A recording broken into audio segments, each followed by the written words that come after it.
देश की राजधानी दिल्ली का मुखिया कौन, अरविंद केजरीवाल की सरकार या फिर एलजी साहब? किसके पास है असली पावर? इस सवाल को लेकर ना जाने इतने झगड़े हुए कि मामला हर बार अदालत तक पहुंचा। लेकिन बीते दिनों एल्डरमैन मामले में एलजी की नियुक्ति को सही ठहराते हुए सुप्रीम कोर्ट ने जो फैसला सुनाया उसके कई मायने निकाले जा रहे हैं। लेकिन सुप्रीम कोर्ट के इस फैसले के बाद खुशी की बात तो यह है कि 19 महीनों से एल्डरमैन की नियुक्ति को लेकर चल रहा केजरीवाल सरकार और एलजी के बीच ये झगड़ा अब हमेशा के लिए खत्म हो गया है। 19 महीनों से स्टैंडिंग कमेटी के लिए तरस रही एमसीडी में अब स्टैंडिंग कमेटी बन पाएगी, कामकाज हो पाएंगे। अब सुप्रीम कोर्ट के इस फैसले से अरविंद केजरीवाल की सरकार को मिली करारी हार और पावर मिलने के बाद एलजी हाउस की तरफ से पहला बयान जारी किया गया है, जिसमें अरविंद केजरीवाल की सरकार पर बड़ा हमला बोलते हुए ये कहा गया है कि माननीय सुप्रीम कोर्ट की 3 न्यायाधीशों की पीठ ने एल्डरमैन की नियुक्ति के मामले में स्पष्ट रूप से फैसला सुनाया है। दिल्ली नगर निगम वैधानिक रूप से आवश्यक निकायों को स्थापित करने के लिए तेजी से कदम उठाएगी, जो अब तक लगभग पिछले 19 महीनों से लंबित पड़ी हुई थी।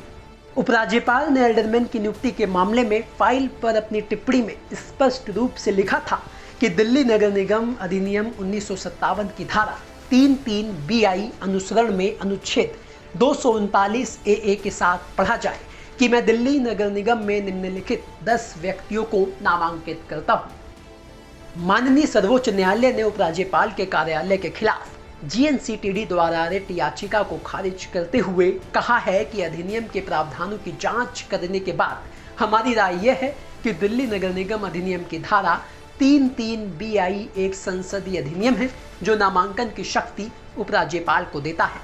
इस शक्ति का प्रयोग उपराज्यपाल के वैधानिक कर्तव्य के रूप में किया जाना है, ना कि NCTD सरकार की कार्यकारी शक्ति के रूप में।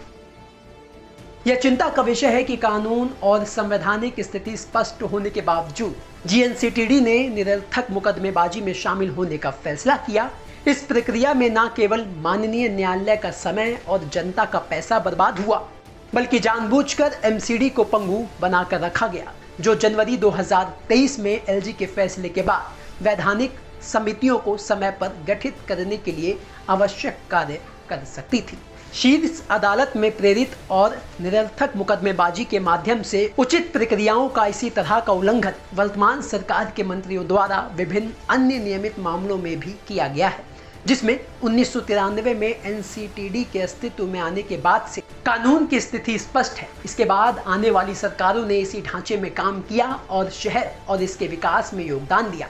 हालांकि मीडिया में लगातार बयानबाजी और वर्तमान सरकार की मुकदमेबाजी ने महत्वपूर्ण सार्वजनिक सेवाओं को ठप कर दिया है। यह निर्णय सत्तासीन सरकार और उसके नेताओं को आत्मावलोकन और आत्ममंथन का आह्वान करता है।